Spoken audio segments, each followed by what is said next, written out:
IPL 2026-এর দ্বিতীয় ম্যাচে ইতিহাস তৈরি করে দিল মুম্বাই ইন্ডিয়ান্স। তাদের আইপিএলের ইতিহাসে সবথেকে হাইয়েস্ট রান চেস করলো মুম্বাই ইন্ডিয়ান্স, সেটা হচ্ছে 221 রান। এর আগে এর থেকে কম ছিল এবং এই ম্যাচে সেটা তাদের রেকর্ড ভেঙে দিল। তারই সঙ্গে মুম্বাই ইন্ডিয়ান্সের যে রোহিত শর্মা রয়েছে আমাদের, তার সঙ্গে রিকেলটনের একটা বড় পার্টনারশিপ 148 রানের, এবং এই সব কিছু মিলিয়ে কেকেআরের 220 রান কিন্তু কাজে এলো না এই ম্যাচের জন্য।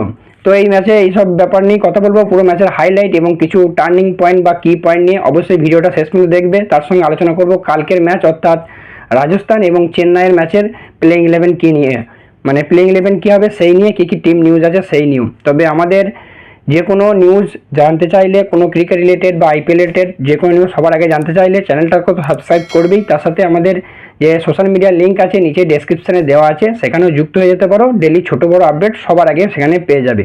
তো যাই হোক, কথা বলবো আজকে আমাদের সেকেন্ড ম্যাচ নিয়ে, সেটা হচ্ছে কেকেআর ভার্সেস এমআই, যেখানে আজকে এমআই টসে জেতে এবং বল করার সিদ্ধান্ত নেয়। কেকেআরের শুরুটা খুবই ভালো হয়েছিল। প্রথম কথা যে পয়েন্ট সেটা হচ্ছে কেকেআরের আজকে ওপেনিং করছিল গিয়ে ফিন অ্যালেন এবং তার সঙ্গে অজিঙ্কা রাহানে। আমি চেয়েছিলাম অজিঙ্কা রাহানে ওপেন করুক, কারণ রাহানের টিমের মধ্যে সবথেকে ভালো জায়গা বা তার সবথেকে পছন্দের জায়গা হচ্ছে গিয়ে তোমার ওপেনিং। সেই ওপেনিং এসে সে ভালো ইনিংস খেলেছে, 760 রান করেছে, 27 বলে তার 50 কমপ্লিট করেছে।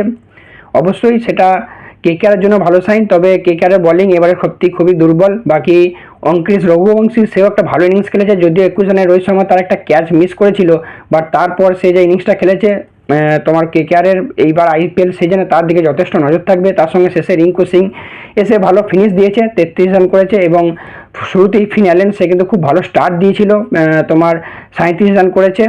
তবে যেহেতু নারায়ণ আজকে ওপেন করে নাই, অজিঙ্কা রাহানি ওপেন করছিল, সেক্ষেত্রে তোমার সুনীল নারায়ণের কেকেআর টিমের রোলটা কিন্তু কমে গেল। তাকে আর অলরাউন্ডার হিসেবে আমরা খুব একটা হয়তো দেখতে পাবো না, বা অলরাউন্ডারের ভূমিকা সে খুব একটা নেভাতে পারবে না।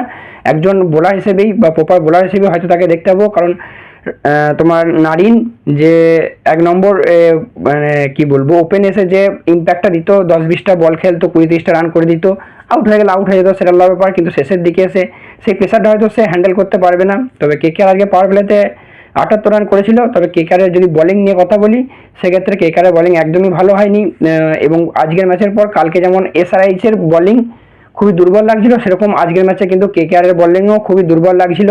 সেটা যে বোলারই বল করতে এসছে, তোমার কার্তিক ত্যাগী বলো, বৈভব অরোরা বলো, এছাড়া আমাদের 1 নম্বর কেকেআরের মেন বোলার সেটা হচ্ছে গিয়ে তোমার বরুণ চক্রবর্তী, সেও আজকে মার খেয়েছে, এবং সেই সবের জন্যই আজকে কিন্তু কেকেআর ম্যাচটা হারলো। তো ওভারঅল আজকের ম্যাচটা দেখলে কেকেআরের তোমার টিমের উপর বেশ কিছু প্রশ্ন থেকেই যাচ্ছে। তবে তার আগে একটা কথা বলতে ভুলে গেলাম, রাহানে আজকে যে রানটা করেছে সেটা কেকেআরের ক্যাপ্টেন হিসেবে আইপিএলের ইতিহাসে সবথেকে হাইয়েস্ট রান। এর আগে রয়েছে তোমার অবশ্যই গৌতম গম্ভীর, তবে সেই রেকর্ড ভেঙে দিয়ে আজকে 67 রান। একজন কেকেআরের ক্যাপ্টেন হিসেবে অবশ্যই হাইয়েস্ট রান, তার জন্য অবশ্যই কেকেআরের ভালো খবর।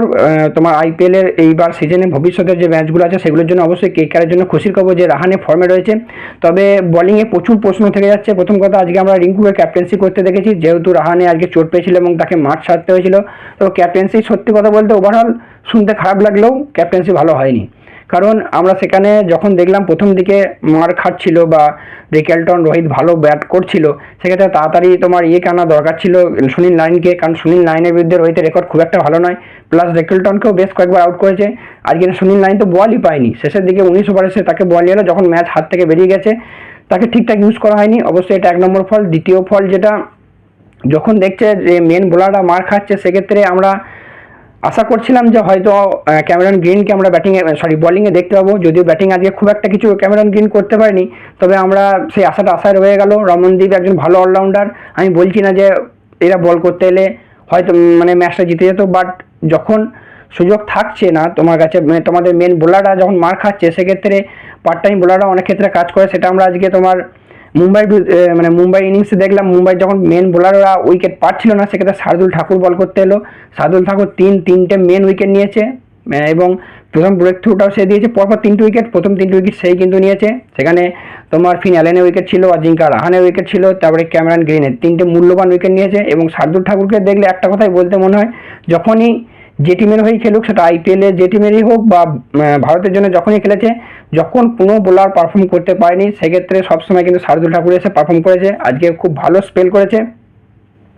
বাকি মুম্বাই ইন্ডিয়ান্সের বাকি টিম নিয়ে আলোচনা করলে বাকি তোমার প্রথমে একটা প্রশ্ন থাকছিল, আমি বলেছিলাম আগের ভিডিওতে যে ক্যামেরন গ্রিন নয়, তোমার মুম্বাই ওপেন করবে কুইন্টন ডিকক, তবে তার পরিবর্তে রিকেলটনকে খেলানো হয়েছে। অবশ্যই রিকেলটন ভালো চয়েস, আমি বলবো মুম্বাইয়ের হয়ে চয়েস, তবে আশা রাখছিলাম যে কুইন্টন ডিকক খেলবে, কারণ দুজনের ব্যাটিং কিছুটা সেমই, তবে কুইন্টন ডিককের প্রায়োরিটি বেশি ছিল। যাই হোক, রিকেলটন খেলেছে, ভালো পারফরমেন্স করেছে, 81 রান করেছে, যদিও তার একটা ক্যাচ মিস করেছে, ইজি ক্যাচ ছিল বৈভব অরোরা, সে কিন্তু মিস করেছে 51 রানের মাথায়। তারপরে তোমার গিয়ে 81 রান করেছে।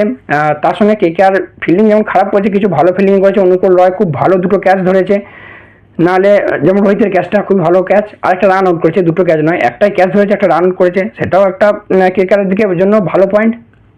আর অন্যদিকে যদি রোহিত শর্মাকে নিয়ে কথা বলি, অসাধারণ ইনিংস, যত দিন যাচ্ছে রোহিত শর্মা যেন আরও তার পুরনো ফর্মে ফিরে আসছে। এবং আজকে রোহিত শর্মার যে শর্ট সিলেকশনটা ছিল, কোনো তাড়াহুড়ো নাই। অন্য সময় দেখি রোহিত শর্মা একটা 6 মাইল আবার মারতে যায়, বাট আজকে সেটা করেনি একদমই। স্পেশালি তার অফ স্ট্যাম্পের দিকে বেশ কয়েকটা শট মেরেছে, বেশ কয়েকটা 6 মেরেছে, বেশ কয়েকটা 4 মেরেছে, এবং সেগুলো মানে দেখার মতো বা ফ্রেম করার মতো বেশ কিছু শট খেলেছে, সেটাও মুম্বাইয়ের জন্য পজিটিভ দিক এই গোটা আইপিএলের জন্য।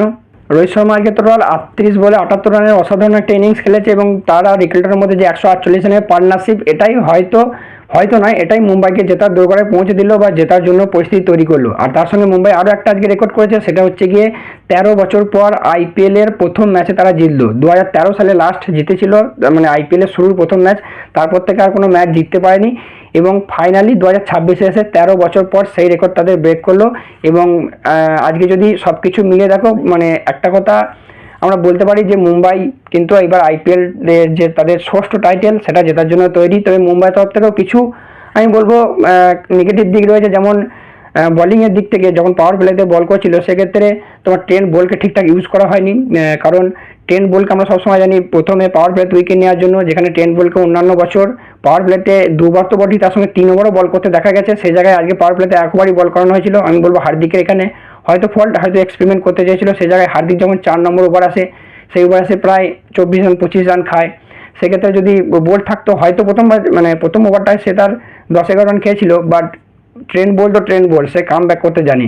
আর দ্বিতীয় পয়েন্ট আছে জসপ্রীত বুমরাহ, শেষের দিকে দুটো ওভারে এসে ভালো বল করেছে, মানে যেটা স্লো ওভারে এসে আমরা 18তম ওভার আর 20তম ওভার হয়তো উইকেট পায়নি, বাট বুমরাই যথেষ্ট ভালো বল করেছে, এটাও মুম্বাইয়ের জন্য পজিটিভ দিক।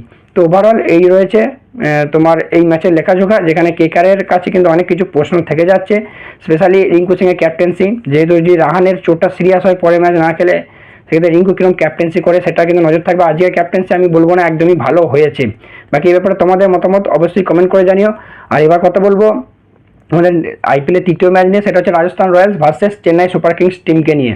এই ম্যাচটি খেলা হবে আসামের বার্সাপাড়া স্টেডিয়ামে, যেটা হচ্ছে তোমার রাজস্থান রয়্যালসের সেকেন্ড হোম গ্রাউন্ড। তো কালকের ম্যাচে যে দুটো জিনিস সব থেকে নজরে থাকবে, সেটা হচ্ছে সঞ্জু স্যামসন এবং তোমার হচ্ছে গিয়ে রবীন্দ্র জাদেজার দিকে, কারণ রবীন্দ্র জাদেজা প্রথমবার বলবো না, 2008-এর পর এই প্রথমবার চেন্নাইয়ের বিরুদ্ধে খেলতে নামছে, হলুদ জার্সি ছেড়ে গোলাপি জার্সিতে আসছে। অন্যদিকে সঞ্জু স্যামসন রাজস্থান রয়্যালসের ক্যাপ্টেন, সেও কিন্তু রাজস্থান রয়্যালসের এই প্রথমবার চেন্নাই আসছে এবং প্রথমবার রাজস্থান রয়্যালসের বিরুদ্ধে খেলবে। দুজনের মনের মধ্যে একটা ইগোর ব্যাপার থাকবে, তো কালকে কিরম পারফর্ম করে অবশ্যই দেখার বিষয়। আর কালকে যে ম্যাচটা হবে, সেই ম্যাচে ওয়েদার রিপোর্ট যা বলছে বৃষ্টির কিন্তু চরম সম্ভাবনা আছে, অবশ্যই বৃষ্টির চরম সম্ভাবনা আছে, বা আমরা ম্যাচ চলাকালীন বৃষ্টির কিছু প্রকোপ দেখতে পারি, প্রায় 90% চান্স রয়েছে এখনও পর্যন্ত যা তোমার ওয়েদার রিপোর্ট, তাতে কালকের ম্যাচ চলাকালীন 90% চান্স রয়েছে বৃষ্টি হওয়ার।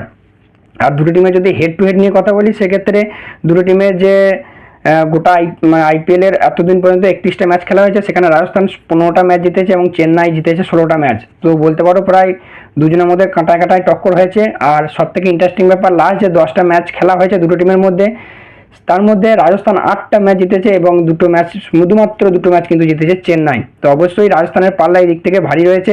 আর এই মাঠের খুব একটা স্ট্যাট কিছু নেই, কয়েকটা মাত্রই ম্যাচ খেলা হয়েছে, সেই জন্য মাঠের স্ট্যাট নিয়ে খুব একটা কথা বললাম না, মানে আইপিএলের কথা বলছি। তবে এই মাঠে হাইয়েস্ট টোটাল রয়েছে 199 রান, যেটা অবশ্যই রাজস্থান রয়্যালস করেছিল দিল্লির বিরুদ্ধে 2024 সালে। আর এবার যদি প্লেইং 11 নিয়ে কথা বলি, সেক্ষেত্রে যদি চেন্নাই প্লেইং 11 নিয়ে কথা বলি, চেন্নাইয়ের দুটো বড় আপডেট রয়েছে। প্রথম কথা, মহেন্দ্র সিং ধোনি থাকছে না, তার পায়ের চোটের জন্য সে প্রায় চেন্নাই 6 থেকে 7টা ম্যাচ মিস করতে পারে, এরকমটাই শোনা যাচ্ছে। মেবি হতে পারে, যেহেতু অনেকটাই বয়স হয়েছে, সেক্ষেত্রে মেবি হতে পারে পুরো সিজনটাই মিস করতে পারে বা না খেলতে পারে, কারণ এর আগেও একবার তাকে চোটের সমস্যায় ভুগতে আমরা দেখেছি। অন্যদিকে দ্বিতীয় পয়েন্ট, আরও একটা চেন্নাইয়ের জন্য বড় ধাক্কা, সেটা হচ্ছে ডেভেল ব্রেভিস। তার শোনা যাচ্ছে যে তোমার শিরার কিছু পায়ে শিরার কিছু টানের জন্য সেও মেবি একটা বা দুটো বা তিনটে পর্যন্ত ম্যাচ মিস করতে পারে, এটা আজকের আপডেট। তো এদের দুজনকে বাদ দিই চেন্নাইয়ের তোমার প্লেইং 11 বানানোর চেষ্টা করব, কি কি হতে পারে বা আমার মত দেওয়ার চেষ্টা করব। সেখানে চেন্নাই প্রথমে ওপেন করছে ঋতুরাজ গায়কোয়াড়, তার সঙ্গে সঞ্জু স্যামসন বলেই দিয়েছে ঋতুরাজ গায়কোয়াড় আগে দিয়ে যে এরা দুজনে ওপেন করবে। তিনি অবশ্যই সুযোগ পাচ্ছে আন্ডার-19 ক্যাপ্টেন আয়ুষ মাহাত্রে। 4 নম্বরে যেহেতু ডেভেল ব্রেভিস ছিল, সে থাকছে না, সেই জায়গায় দুজন ভারতীয় খেলার চান্স খুব বেশি। এক হচ্ছে উর্বিল প্যাটেল বা আমরা সরফরাজ খানকেও ট্রাই করাতে দেখাতে পারি চেন্নাইয়ের তরফ থেকে। তাহলে 4 নম্বর হয়ে গেল। 5-এ অবশ্যই শিবম দুবে থাকছে, 6-এ এবং 7-এ থাকছে প্রশান্ত ভীর এবং কার্তিক শর্মা। চেন্নাইয়ের দুজন হাই পিক 14-14, 28 কোটি টাকার প্লেয়ার, অবশ্যই তারা সুযোগ পাচ্ছে যেহেতু ধোনি থাকছে না। ধোনি থাকলে হয়তো বা একজন খেলার সুযোগ পেত। 8-এ যেহেতু ব্রেভিস থাকছে না, সে জায়গায় 8 পর্যন্ত একটা ব্যাটিং অপশনও রাখার জন্য হতে পারে ব্রেভিসের পরিবর্তে তোমার ওভারসিজ প্লেয়ার হিসেবে জেমি ওভারটনকে আমরা দেখতে পারি। সেক্ষেত্রে বলিং ব্যাটিং দুটো ব্যাকআপও চেন্নাই পেয়ে যাবে। তো আমার মতে খুব সম্ভবত 8-এ জেমি ওভারটন থাকছে, অন্ততপক্ষে যে কটা ম্যাচে ব্রেভিস খেলবে না। 9-এ নূর আহমেদ, 10-এ খালিল এবং 11-এ থাকছে ম্যাট হেনরি। এইভাবে মোটামুটি প্লেইং 11। আর ইম্প্যাক্ট প্লেয়ার হিসেবে আমরা দেখতে পারি অনসুল কম্বোজকে দেখতে পারি, বা অনসুল কম্বোজকে আমরা প্লেইং 11-ও দেখতে পারি, যেহেতু সে ব্যাটিং ব্যাকআপ দিতে পারে। খালিলের জায়গায় হয়তো সে খেললো এবং খালিল ইম্প্যাক্ট প্লেয়ার হিসেবে আসলো। বা মুকেশ চৌধুরী আছে, রাহুল চাহার আছে, এবার সেটা ম্যাচের সিচুয়েশন দেখে বা পিচের সিচুয়েশন দেখে চেন্নাই খেলা হবে। মোটামুটি এই হবে চেন্নাইয়ের প্লেইং 11, এটা অবশ্যই আমার মত, আই থিঙ্ক এটাই হবে।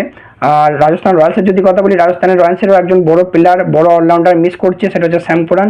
তো রাজস্থান রয়্যালসে প্রথমেই থাকছে জয়সওয়াল, 2-এ থাকছে সূর্যবংশী, 3-এ আশা করছি ক্যাপ্টেন রিয়ান পরাগ খেলবে, আর 4-এ গিয়ে থাকছে গিয়ে তোমার ধ্রুব জুয়েল, 5-এ হেডমায়ার, 6-এ দেবন ফেরারি খেলার চান্স খুবই বেশি রয়েছে। 7 নম্বরে যেহেতু শ্যাম পুরান থাকছে না, তো খুব সম্ভবত যেহেতু ব্যাটিং বোলিং দুটোই চাই, সেই জন্য দশম সানাকার খেলার একটা সম্ভাবনা খুবই রয়েছে, শ্রীলঙ্কান ক্যাপ্টেন, আই থিঙ্ক সেই খেলবে। 8-এ জাদেজা। তাহলে 8টা ব্যাটিং তোমার হয়ে গেল তোমার রাজস্থানের তরফ থেকে। আর 9-এ থাকছে আর্চার, আর্চারও ঠিকঠাক ব্যাটিং করে নিতে পারে দরকার পড়লে। 10-এ তুষার দেশপান্ডে এবং 11-এ হচ্ছে রবি বিষ্ণুই। মোটামুটি আমার মতে এই হবে রাজস্থানের প্লেইং 11। আর ইম্প্যাক্ট প্লেয়ার হিসেবে বিঘ্নেশ পুতুর আছে, সন্দীপ শর্মা আছে, কুলদীপ সেন আছে। তবে এই তিনজনের মধ্যে খুব সম্ভবত সন্দীপ শর্মা বা তোমার কুলদীপ সেন, এই দুজনের খেলার সম্ভাবনাই বেশি, যেহেতু এদের গত বছরে রাজস্থানের হয়ে খেলেছে, ভালো পারফর্ম করেছে, সেই জন্য এদের খেলার সম্ভাবনাটাই বেশি। তো মোটামুটি এই হলো দুটো টিমের প্লেইং 11। বাকি তোমাদের কি মতামত, কি হতে পারে প্লেইং 11, অবশ্যই কমেন্ট করে জানিও। তার সঙ্গে এটা জানিও যে KKR এর আজকের ম্যাচের মেন ভুল কি। তো চলো দেখা হচ্ছে পরবর্তী ভিডিওতে।